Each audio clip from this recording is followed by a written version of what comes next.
जो शिवरात्रि के दिन मेरे मंदिर में दिया लगाएगा या बेलपत्री के पेड़ के नीचे जो दीप प्रज्वलित करेगा, उसके घर में लक्ष्मी सदा के लिए विराजमान रहेगी। जीवन में अगर बहुत तकलीफ है, बहुत कष्ट है, आपको पहले भी कहा, फिर कहते हैं, पनत्री पड़ेगी।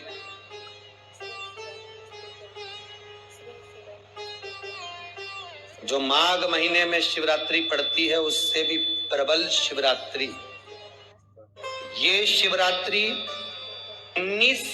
19 वर्ष के 2 बार गैप करने के बाद 183 वर्ष के बाद आएगा, और 183 वर्ष के बाद फिर इसमें की शिवरात्रि प्राप्त होगी। और 183 वर्ष किसने देखे?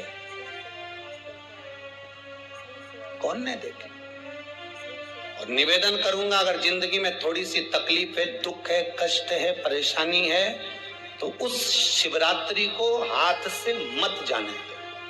कल शिवरात्रि को आपको पहले भी कहा कि क्या क्या वस्तु भगवान शंकर को हम रात्रि के समय पर चढ़ा दें, जिससे हमारा रोग समाप्त हो जाए, हमारी बीमारी समाप्त हो जाए, हमारे जीवन में सुख समृद्धि लक्ष्मी आ जाए।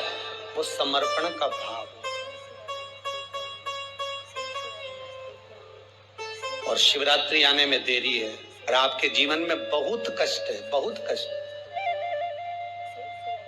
महाराज 5 कमलगट्टे, 5 बेलपत्र तांबे के लोटे में जल भरकर रख लीजिए। सीधे हाथ पर उस कलश को रखो जिसमें 5 कमलगट्टे और 5 बेलपत्र रखिए। श्री शिवाय नमस्तुभ्यम शिव महापुराण का मूल मंत्र है, जैसे भागवत का मूल मंत्र है ओम नमो भगवते वासुदेवाय। शिव महापुराण का मूल मंत्र है श्री शिवाय नमस्तुभ्यम। इस मंत्र का 5 बार स्मरण कर कर आपको जो तकलीफ है उसको हृदय चित्त से धरकर मस्तक से कलश को लगाकर किसी एकांतेश्वर महादेव पर, एकांतेश्वर महादेव मतलब अपने गांव से, नगर से, शहर से जो बाहर खेड़े में हो, बिल्कुल बाहर, जिस शिवलिंग पर कोई पूजन करने ना जाता हो, एकांत में बैठे हो, जंगल में बैठे हो, कहीं किसी वृक्ष के नीचे विराजमान हो, ऐसे एकांतेश्वर महादेव पर अपनी कामना कर कर वो जल समर्पित कर दो। 1 बेलपत्र, 1 कमलगट्टा उठाकर अपने घर पर लेकर आ जाओ। जो तकलीफ बहुत ज्यादा हो रही है, 5 दिन में आपको मालूम पड़ जाएगा, 5 दिन में अंतर आ जाएगा। शिव का अनुमोदन करो, शंकर का स्मरण करो। महाराज, ये अश्विन का जो अधिक मास है 183 वर्ष के बाद वापिस आएगा। ये योग पहले मिल जाता 19 वर्ष में, पर अब मिलेगा 183 वर्ष।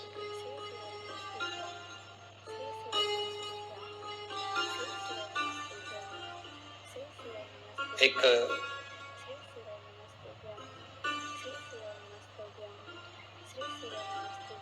किन्हीं माता जी का एक प्रश्न था, वो ध्यान में नहीं आ रहा है वो कहां से थी, कि उन्होंने प्रश्न किया था, व्हाट्सएप पर लिखा हुआ आया था कि उनके घर में कोई बहुत ज्यादा बीमार पड़ा हुआ है और बहुत बुजुर्ग है, लगभग 90-95 साल की हैं और शरीर गल गया, शरीर में अब कीड़े पड़ रहे हैं। सिस्टर को बुलाते हैं, डॉक्टर को बुलाते हैं, तब उनको साफ करते हैं, शरीर इतना गल चुका है। उसके लिए क्या करना चाहिए? एक निवेदन करूंगा, एक भगोनी में गेहूं रख लीजिए, एक पात्र में गेहूं, जो बहुत बुजुर्ग हो चुकी हैं, कीड़े पड़ रहे हैं शरीर में, आपने एकादशी दे दी, गीता जी करवा दी, पाठ करवा दिया, गौदान करवा दिया, मोक्ष करवा दिया, सब कुछ करवा दिया, तो भी मुक्ति नहीं मिल रही है, तो पात्र में गेहूं रखकर उन माता जी की सीधे हाथ की 3 उंगलियां उस गेहूं में डालकर उनका नाम और गोत्र बोलकर वो गेहूं गाय को खिला दीजिए, पात्र किसी गरीबड़े को, भिक्षुक को दे दीजिए। महाराज 3 या 4 दिन में मोक्ष प्राप्त हो जाता है। इतनी अगर भोग रही हैं तो कर सकते। इतना कष्ट अगर भोग रही हैं कि शरीर गल चुका है, कीड़े पड़ रहे हैं शरीर के अंदर और सारी खाल टपक टपक कर गिर रही है, तो उनकी मुक्ति हो, उनका मोक्ष हो। आज माता जी कह रही थी कि हमने गीता जी सुना दी, पाठ कर दिया, सब कुछ कर दिया, गौदान करा दिया, सब करा दिया, पर मुक्ति नहीं। शिव का, शंकर का, मेरे बाबा विश्वनाथ का स्मरण करो, मिलेगा। फिर निवेदन करूंगा, ब्रह्मा ब्रह्मलोक में रहते हैं, भगवान विष्णु बैकुंठ में रहते हैं। मृत्यु लोक का अगर कोई देव है तो वो महादेव है। पृथ्वी का अगर कोई देवता है तो वो देव अधिदेव महादेव है। पर हमारी आदत है, हम पड़ोस की काकी आती है तो उसको प्रणाम करते हैं, मासी सास आती है तो उसको नमन करते हैं, चाची सास आती है तो उसको नमन करते हैं, और घर में सास बैठी रहती है उसको कभी नमन नहीं करते। आदत है ना हमारी। दूसरों को तो हम प्रणाम कर लेंगे पर घर की सास को नमन नहीं कर पाते। उसी तरह हम भगवान विष्णु का स्मरण कर रहे हैं, ब्रह्मा का स्मरण कर रहे हैं, सारे 33 कोटि देवताओं का स्मरण कर रहे हैं, पर भूलोक का इस देव अधिदेव महादेव का हम कितना स्मरण कर रहे हैं। हम तो भगवान शंकर के मंदिर में भी जाते हैं तो छल करते हैं। गए मंदिर में, वहां का लोटा उठा लिया, पानी भर लिया, शंकर जी को चढ़ा दिया। लोटा दूसरे का, पानी दूसरे का, मंदिर भी दूसरे का, पानी चढ़ा दिया बस। और इतनी सात्विकवान सिर पे पल्लू मल्लू रे कि ऐसे पानी चढ़ाए। शंकर भगवान भी सोचे काय को नौटंकी करे रे, काय को नाटक करे। पानी दूसरे का, लोटा दूसरे का, शंकर जी पे चढ़ा रही। अगर शंकर को जल चढ़ाना है तो घर से लेकर जा, लोटा भी घर से लेकर जा। और अगर मंदिर का पानी लिया है, मंदिर का लोटा लिया है तो 1 रुपए लोटे का किराया, और 1 रुपए जो लाइट जली, पानी भरा जिस पुजारी ने, उसका 2 रुपया दान पेटी में डाल, तब जाकर तू शंकर को पानी चढ़ाएगी। तब शंकर उस जल को स्वीकार करता है। किसी की लगी लगाई थाली मिल जाए पूजन की और तुम सिर पे पल्लू लेके कुंकू चावल रोली बोली सब चढ़ा दो, और बेचारी वो बाद में आए तो देखे तो यहाँ सब साफ, तो क्या भगवान स्वीकार करेगा? भगवान ऐसा स्वीकार नहीं करे। फिर निवेदन है, बरसाती मेंढक मत बनो रे, अच्छे से सेवा करो, थोड़ी करो पर अच्छी करो। घर से पानी लेकर जाओ।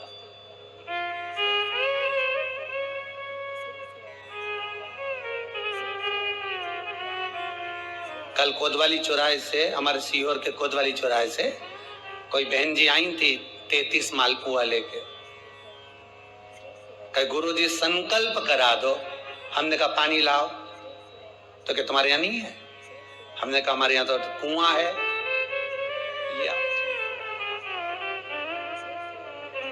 चावल लाओ, तो क्या गुरुजी पूजन मंडप में होंगे ना चावल जरा सा। हमने कहा वापिस घर जाओ, निकलो। कितनी बार भागवत सुनी, राजा बलि के दरवाजे पर वामन भगवान खड़े हैं। राजा बलि वामन भगवान से कहता है, प्रभु आपके एक हाथ में छत्र है, दूसरे हाथ में कमंडल है। तो राजा बलि कहता है आपके कमंडल का जल दे दो, मैं संकल्प छोड़ देता हूं। वामन भगवान कहते हैं राजन, अगर मेरे कमंडल का जल लेकर तू संकल्प छोड़ेगा तो वो संकल्प मान्य नहीं होगा, तुझे स्वीकृत नहीं होगा। किसी की लगी लगाई थाली में से कुंकू चावल चढ़ा दोगे तो कुछ मिलना है क्या? अरे बोलो तो। विष्णु पुराण में तो यहां तक लिखा है कि किसी का लगा हुआ दिया, किसी का दिया मंदिर के अंदर रखा था, तुमने अपना डब्बा खोलकर बत्ती निकालकर उसके दिए में रखकर जला दी और सोच रही है कि मैंने खूब बड़ा काम कर दिया, तो उसका तो फल ही नहीं मिला। विष्णु पुराण कह रही है खुद का दिया, खुद की बाती, खुद का दीप अगर जलाती तो फल मिलता। किसी मंदिर में तुम रोज डब्बी लेकर जाओ, बत्ती लेकर जाओ, मना नहीं है, पर उस मंदिर में पहले से 5 दिए, 7 दिए, 11 दिए तुम रख कर आओ तो जलाओ। दूसरे के रखे हुए दिए में 50 बार बाती जला कर आना, उसका कोई फल नहीं मिलने वाला, उसका कोई फल नहीं है हमारा।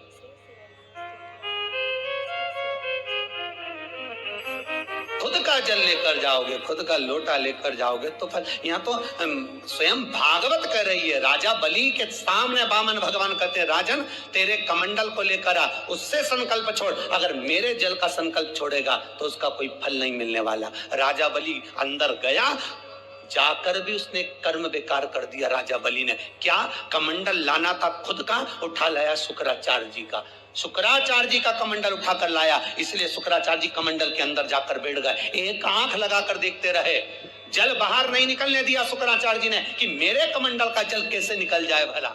फिर भी राजा नहीं माना, तब एक कुसा खींचकर उसकी टोटी में दी तो शुक्राचार्य जी की आंख फूट गई। शुक्राचार्य जी ने कहा, राजा बलि तू जान नहीं पाया, मेरे कमंडल का जल लेकर गया और मेरी आंख फूटी है, मैं तुझे श्राप देता हूं कि तू सत्ता से विहीन हो जाएगा। राजा बलि की पूरी सत्ता चली गई,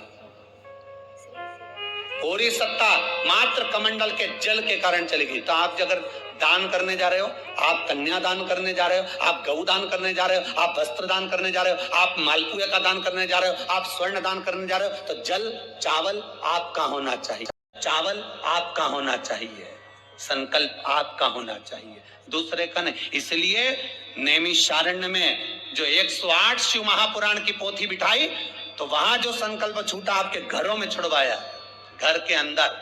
और 15 अक्टूबर को जो शिवरात्रि का उत्सव रात्रि को 9:20 से 10:20 पर इसी टीवी चैनल पर जो हम कराएंगे, उसका संकल्प आप अपने घर में बैठकर छोड़ना, यहां नहीं, अपने घर में। और अगर कोई यहां आता भी है तो साथ में पानी की बोतल लाओ, चावल लाओ, पूजा की थाली लाओ, फिर बैठो। अपना संकल्प अपना होना चाहिए, उसका फल हजारों गुना प्राप्त होता है। दूसरे का जल, दूसरे का चावल स्वीकार कर लिया, उससे फल की कामना नहीं है, मिलता है। फिर भले 4 घंटे तक तुम ढोलक बजा बजा के गाओ, तांबा का हंडा में तातो धरा पानी, और नीन आए भोला नवा